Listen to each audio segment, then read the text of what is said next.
This is a review of the 1959 Mel Ferrer film Green Mansions, which stars Audrey Hepburn, Mel Ferrer's wife, and Anthony Perkins. Audrey Hepburn and Tony Perkins, perhaps two of the most beloved actors of the 60s and beyond. There's a lot of reasons. There's a lot of things this movie has going for it. For instance, it was the first movie, apparently the first major Hollywood film to be shot in Panavision. It was filmed on location in Venezuela, Colombia, and at the time, British Guiana. Apparently, Audrey Hepburn turned down the lead role in The Diary of Anne Frank to star in this movie instead. I think that role went to Millie Perkins, eventually, who was 7 years younger or something, which may have made more sense. But in some ways, all the cards were seemingly in the right place to make a pretty good movie. And in fact, this was to be the first of many collaborations between Mel Ferrer and Audrey Hepburn. Apparently, Vincent Minnelli, I mispronounced his name in my last two videos, oh well, was originally going to be the director here, and Mel Ferrer was just going to produce, but he ended up directing the film at the end of the day, which is unfortunate. If all this stuff seems good, and you think, I see why people might watch this movie, you might be surprised to see that it's rated 5.5 on IMDb with just over 2,000 votes. So what gives? Well, the truth is that this is a terrible movie that I do not recommend at all. I would say don't watch. Not only is it a bad movie, but it's not really a very interesting movie. And to be honest, this is absolute borderline in terms of me even doing a review on it. This channel is not about bad movies. There's plenty of YouTube channels out there where you can find people cracking jokes about how goofy some old movies are or whatever. That's not the way I watch movies. You know, I got nothing against it, but that's not what this channel is about. It's not how I do things. So I'm sort of surprised that I actually ended up finishing this movie. And since I did finish it, I thought, well, I might as well. Although that said, there have been a number. I've passed up a number of really bad movies to not even review on this channel. But this one I think is maybe worth it just because all of the things that I already mentioned, which is that it kind of seems like the cards were sort of, the hand was pretty favorable for the creation of the movie. But really, a lot of the things that I mentioned already kind of fall apart pretty early on. For instance, this movie is supposedly filmed on location, and yeah, there are location shots that are in it, but probably the majority of it is, in fact, not done on location. So this is hugely different from a movie like The Seventh Dawn or something that I reviewed earlier on this channel, which is filmed on location, where it actually seems like they filmed quite a bit of the movie on location. This is sort of conspicuously not on location, and they make do with a combination of two horrible techniques. Well, three horrible techniques, actually. The first one being really conspicuous rear projection, and the actual projection or the compositing itself looks pretty good, but the perspective isn't there. It's pretty obvious that the back is round is sort of two-dimensional, and that Anthony Perkins is just like standing in front of it pretending to row a canoe or something like that. Looks terrible. So they did film the stuff behind him on location, but they didn't want to take him there, or they didn't want to film those scenes there or something like that. So they've done really lame rear projection for a huge, huge part of the movie, which is totally unfortunate and makes the movie just super dated. Even worse than that, though, is that they film a large amount of the jungle scenes in particular on sets that are inside that look like something out of Charlie and the Chocolate Factory or something. It looks like you'd see Oompa Loompas walking around in the background. The sets look horrible. They look like they could be out of some 1930s movie, except since this movie's in color, it's even more sort of conspicuously bad.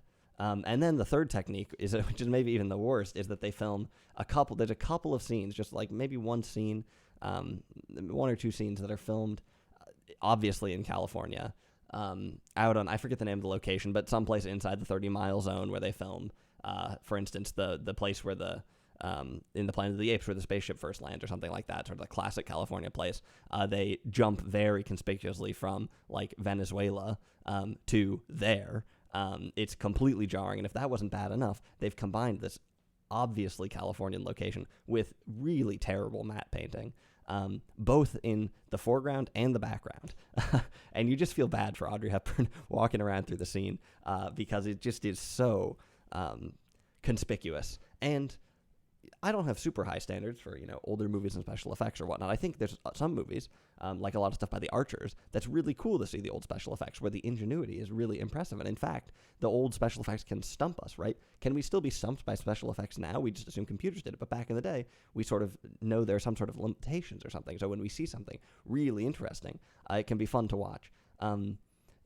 Even movies that don't have great special effects, I give them a pass most of the time because I don't, it's not what I'm looking for in a movie necessarily. But this movie really is sort of an adventure film that really is trying to market itself. I mean, they start out at the beginning talking about how they filmed it on location, which is a fairly common thing for movies that are filmed on location to do. Make sure the audience really knows how legit it is. Kind of an interesting procedure there. But, in this movie, the filming on location thing ends up being a bit of a sham, and the movie looks so bad. And that is one of the film's main selling points. This film was a huge flop when it came out. It's continued to get horrible reviews all down the road. And despite having two, like I said, of the most beloved actors in it, neither one of them really hits their stride. Audrey Hepburn is not very good in this movie, and Anthony Perkins is truly awful. Anthony Perkins gets talked about a fair amount as being typecast after Psycho and not being able to find many more roles. And I think that narrative is true to some extent, but there also may be some degree to which Anthony Perkins was typecast before Psycho. Now, interestingly, he was actually playing sort of a different type or something. Psycho was a reversal of what he'd done earlier, sort of the innocent, pure, aw shucksy kind of teen or something. Very gentle. Anthony Perkins is extremely gentle. I think the best role that I've seen him in is in On the Beach. I think he's really actually quite good in that movie. But people talk about his career sort of being ironically destroyed by Psycho. But to be honest, he was in a ton of lousy movies before Psycho, playing very similar characters. And this movie really shows you some of his low points.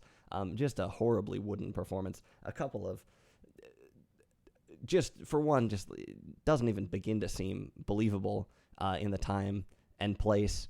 There aren't any clear sort of issues there, but he just seems so out of place throughout the movie. There's also moments of just horrible delivery, even on things that are easy. For instance, there's a scene where he gets bit by a snake and he sort of falls down and is writhing in pain or something, and it looks like it's just terrible. Like, you wonder, this guy's a professional, and that's too bad, because like I said, a lot of people really like Tony Perkins, and such a very marketable celebrity at the time who had a number of good roles across different films, but this is not one of them. I'm not going to attempt to explain the plot of this movie because it makes no sense whatsoever. And like I said, the point of this channel is not to lambast films or anything like that, but point is, this movie doesn't make any sense for many, many, many different reasons. It's just one bizarre scene after another in really good movies. Well, I'll give you an example of a movie like Breakfast at Tiffany's, for instance, one of Audrey Hepburn's better performances. That's a movie where you can sort of feel the shifts in the plot coming before they happen. The movie is just it has so much sort of momentum in it, and it has just a certain narrative. It just has this very careful narrative structure or something where you can kind of tell, like, oh, things are a bit too good right now. Something's going to turn. The seasons are going to change here. There's going to be some twist. Something's about to happen. This movie is basically the opposite, where even after something has happened, it's not clear what, it's not clear why, it's not clear what sort of the dramatic space we're working in is, what are the parameters, what are the goals, what are the characters striving for. The characters in this movie are terrible. I struggle to really even describe any of them. Anthony Perkins' character has extremely unclear motivations. He starts out the film running from some sort of rebel, some extremely nebulous, horribly oversimplified, borderline just racist description of some like weird revolutionary thing that's happening in Caracas that he's running from, and he's going out into the jungle for some reason, and then later on we learn that his father is involved in that conflict for some reason, and I guess the rebels sort of overthrew his father, something like that, which apparently suggests that Anthony Perkins is supposed to be like a Hispanic character from Venezuela in this movie, even though he describes himself as being a white man at one point in the film. So I don't know, but then they also try and lean into this thing of him being thirsty for gold. Later on, like he goes in saying, I have this purpose, nothing can stop me for this purpose, but it's not really even clear what that purpose is. And Anthony Perkins is such a terrible actor in this movie that it sure doesn't seem like it seems like just about anything could stop him.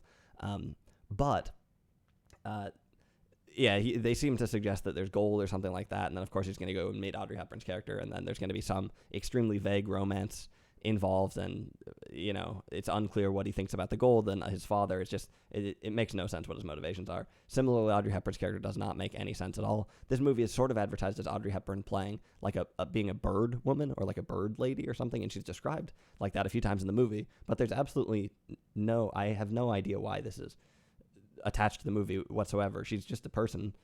Like, there's no bird, there's nothing to do with birds going on, except in the very beginning before you first see her, you hear some bird noises, but you also see birds at this time. So it's just, like I said, it doesn't make any sense. And then her motivations, they don't make any sense. She wants to go and find her mother or something like that. She has she lives with her father out in the woods. You first get the sense that she's like living on the land, some sort of magical bird creature or something like this. And then sort of randomly, Anthony Perkins wakes up in her father's house, which is like a pretty big like hut out in the woods, where they've been undetected for decades, except that they're just living in this huge house or something. The father is probably the most baffling character of them all. Well, I don't even know. There's some the father's a baffling character. Let's just leave it at that. His motivations aren't clear at all. The movie sort of, one of the dramatic engines of the film is sort of twists that are unveiled as the father explains more about his backstory and about his daughter, Rima, Audrey Hepburn, her character and her mother in particular, and where they came from. But the twists are just, I don't know, the movie is just so bad that the twists just seem completely insignificant. It's like you hear a twist, there's dramatic movement and music, and you just think, what? Who cares? Like, that doesn't make any sense. So this, I mean, I think you get the idea. This movie sucks. There are a couple of, the movie almost tries to have a go at having some sort of thematic content, which is a somewhat common sort of thing for this sort of movie to do, and they do a horrible job at executing this and barely even conveying it. I've hinted at it a little bit already. So there's a little bit of a theme of gold, and there's a little bit of a theme of freedom, right? So you could come into this movie saying that Anthony Perkins is sort of connected to the material, economic, masculine world through this gold thing, whereas Audrey Hepburn is free-spirited, spiritual, forest-dwelling bird, basically. Now, as I described already, neither of those things is really borne out, and the characters are so vague that it's not really even supported. But the movie does kind of try and lean into this at times, where it's the idea of her being free, and the idea of him being bound to society or something along those lines. And as they meet, you wonder which one will win out. And in some ways, this is actually very similar territory to Breakfast at Tiffany's. And there is maybe a little bit of an overlap here with the free spirit of Audrey Hepburn, I guess, which is it's a character she's played many a time, a free spirit, but also slightly naive, or something like that, pure, but naive, or something along those lines, in her interaction with the economic and masculine world, and such. And then, the gold, we've seen gold in tons of movies, if it's the Treasure of the Sierra Madre. For instance, gold usually ends up being illusory. It usually ends up being sort of a metaphor for some masculine, economic, frivolous chase or something. And so you sort of see this plotline where Anthony Perkins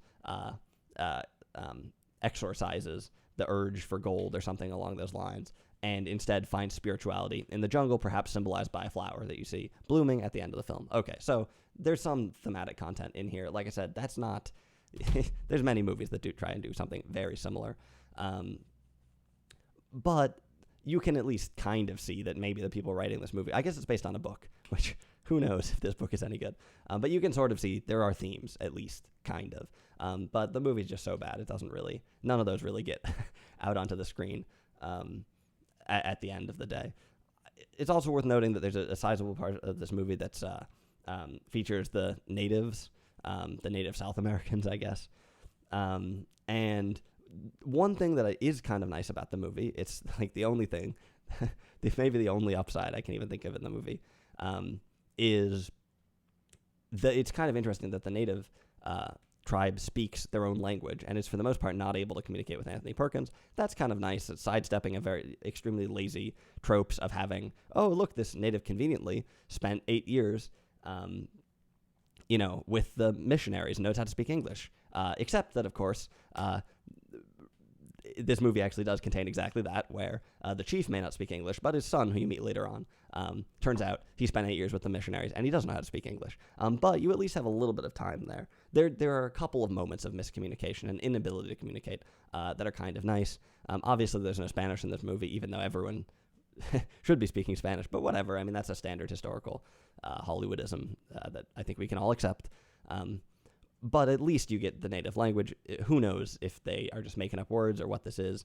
I wouldn't vouch for this movie's historical accuracy whatsoever. The scene when Anthony Perkins first meets the natives is great. Well, here I go, lambasting a movie for being bad, but or making fun of a movie for being bad. But the scene where he meets the natives is kind of funny just in how bizarre it is. Anthony Perkins basically decides to do a filibuster where he is... Well, okay, so he shows up, he flees wherever from Caracas. You don't get to see that. He's leaving on a boat in the beginning, and he goes out to some outpost, and he gets a bunch of stuff that apparently he needs to go out into the jungle, and he gets it from a seller there who has 2 wives, which is like, just seems like extremely vague, like other dumb, basically. Like, I have no idea if the tradition of, I have no reason to believe, to think that there actually was a tradition of polygamy in Venezuela. Maybe there was. But I haven't heard of that. But, of course, American Hollywood is like, oh, yeah, they're foreigners. They're going to have multiple wives. Sure. Whatever. So Anthony Perkins buys some stuff from this guy, and he ends up trading his jacket in part for it, even though the guy only asks for his buttons. The buttons for his jacket, Anthony Perkins says, why don't I just give you my whole jacket? It's not like I'm going out into the jungle anytime soon and need, clothes for protection. So he gives him the jacket, and he's totally out of money. Cut to the next scene. He's being paddled in a canoe by 2 natives. You think, well, okay, he just said he ran out of money. How is he paying the people in the canoe? I don't know. So they're going down the river. They see some weird thing on the bank. Anthony Perkins decides to shoot it with his gun. It's some sort of stick with some leaves tied to it or something like that, some sort of symbol. And this freaks out the natives, and they run away. And so really that whole scene, which doesn't even make any sense anyway because he didn't have any money, was just the really trite scene to show, look, he's a fish out of water. He doesn't know how to behave here or whatever, and create some suspense. Oh, the natives run away. Something really bad is about to happen. Well, nothing bad happens. The scene goes nowhere. It just ends. And then it cuts to a scene of Anthony Perkins sleeping in the canoe as it drifts down the river, which, why the heck would you sleep in your canoe while it's drifting down the river? I don't know. And not too surprisingly, he drifts into some rapids. Okay, canoe breaks up. He swims there. Then he's sort of captured by these natives or whatever. He's taken to their chief or something, and they can't communicate. They're sort of threatening him with the pointy spears and such. And Anthony Perkins decides the way to save himself here is to go on a filibuster, a bit like I'm doing now, perhaps. And he says, well, you can't understand me, but the thing you can understand is my resolve. So I'm just going to speak indefinitely, and then you will respect me. And so he talks for a while, and of course you get the really annoying Hollywood trope here of an edit mid-sentence that cuts from like one time to a completely other time or location, as if to imply that Anthony Perkins, it's like if I was, if I were about to say the sentence and then we cut to me finishing the sentence, but it's all dark or something, to imply that I'd been talking for the entire time, except that I apparently began the sentence and then finished the same sentence 3 hours later or something like that. Anyway, so they do that, of course.